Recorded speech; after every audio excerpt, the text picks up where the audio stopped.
Welcome to this explainer. Okay, let's just dive right in, shall we? Picture this, it's a completely random Tuesday night. You're chilling on the couch and you decide to quickly open up your banking app just to check on a quick transaction. But suddenly you notice your balance is way lower than you expected. You start scrolling through your recent transactions, right? Trying to make sense of it all. Let's see, there's $12 for lunch, $18 for takeout, a $7 coffee, and oh, a $25 Amazon purchase you barely even remember clicking buy on. And you are just sitting there, staring at your screen, asking yourself this exact question. Where did all my money go? It is incredibly frustrating.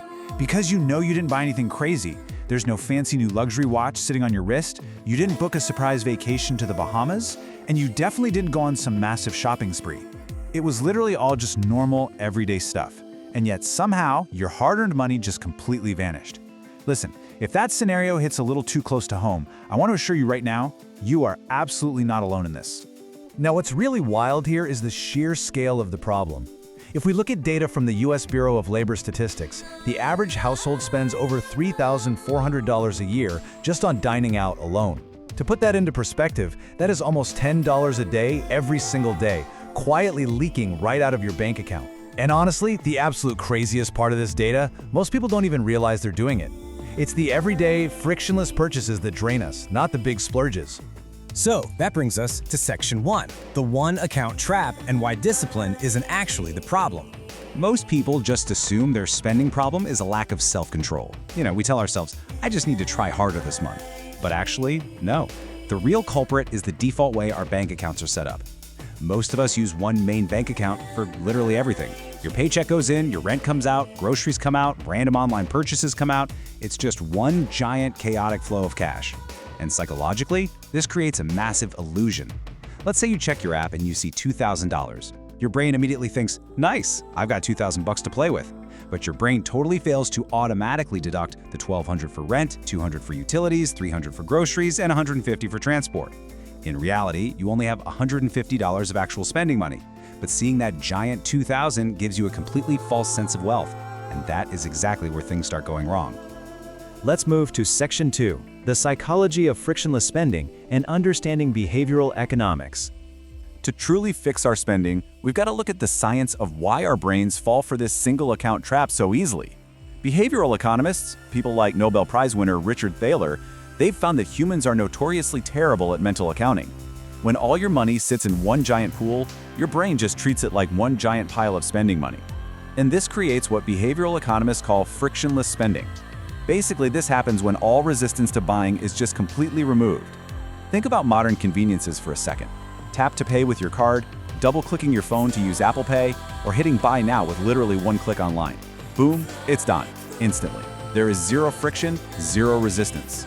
And when spending becomes completely frictionless, our natural financial defense mechanisms just shut down, and our brain totally stops carefully evaluating whether we actually should make that purchase. So, the crucial point here is captured perfectly in this quote: your environment shapes your behavior. Think about it using the classic candy bowl analogy. If a big bowl of candy is sitting right on your desk, totally within arm's reach, you are going to eat more candy. It's just human nature. But if you take that exact same bowl of candy and hide it in a cupboard all the way across the room, well, you'll eat significantly less. You're the exact same person with the exact same level of willpower, dealing with the exact same candy. The only difference? The environment. And here's the secret. Money works the exact same way. Which brings us right to the solution, the two-account system, or as I like to call it, moving the candy bowl out of reach. We absolutely need a structural fix that stops overspending dead in its tracks. And here is exactly how it works. Account number 1 is your bills account. This account has one specific, completely non-negotiable job: paying your fixed expenses. We're talking about rent or your mortgage, utilities, insurance, your phone bill, internet, and all those random subscriptions. Basically anything predictable that shows up every single month. When your paycheck arrives, the exact amount needed for these bills goes straight into this account. And here is the absolute most important rule for this setup. You do not use it for daily spending. In fact, you honestly shouldn't even carry the debit card for it. No impulse buys can ever happen here. Zero. Then we have account number 2, your spending account. And this is where the magic happens. This is your guilt-free money. Groceries, eating out, entertainment, shopping, that random Tuesday afternoon coffee, everything flexible comes strictly from here. And because this account only holds what is actually safe to spend, something incredibly powerful happens psychologically. You instantly stop all those mental guessing games. You have a hard, crystal clear limit. You know exactly how much you can spend without accidentally eating into your rent money. To really see how this system works in practice, let's imagine you take home $3,000 a month. Your fixed bills, so rent, utilities, phone, all that stuff, they total $1,700. So on payday, that $1,700 automatically flows straight into the bills account. Out of the remaining $1,300, let's say $400 goes to savings and $300 to investing. That leaves you with exactly $600 for your flexible spending account. Not $3,000, not $2,000, just the $600 of actual reality. And trust me, seeing that real number dramatically changes how your brain approaches your daily purchases. Now, you might be thinking to yourself, wait, can I just keep one account and, mentally track this all in my head? I mean, sure, in theory, but mental math is downright exhausting. In practice, almost nobody does it consistently. If you keep everything in one pool, every single purchase requires this complex mental calculation of what bills are still pending. And because your brain is naturally kind of lazy, it takes shortcuts, it gets tired, and ultimately, that leads straight back to overspending. The two-account system entirely eliminates the math. You literally just check one number. If the spending account says $120, well, that is your reality. No mental gymnastics required. Let's move to our final section, the ultimate benefit, control, and eliminating that terrible rent day panic. So how do you make this your reality? Here's a foolproof 10-minute action plan you can literally execute today. Step 1, simply open a second checking account. Most banks let you do this in minutes right on their app. Step 2, rename the accounts so your brain knows their purpose. Call one bills and the other spending. Step 3, take a few minutes to sit down and calculate your fixed monthly expenses.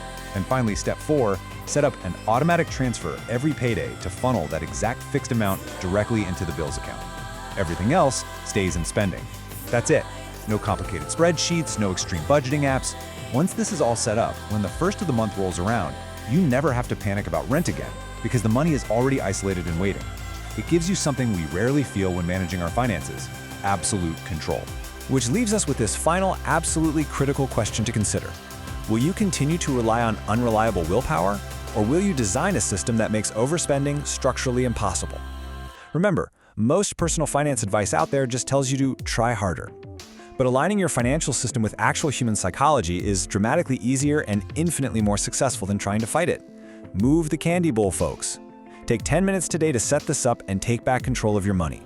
Thank you so much for joining me on this explainer, and I really hope this helps you make much smarter decisions with the money you already have.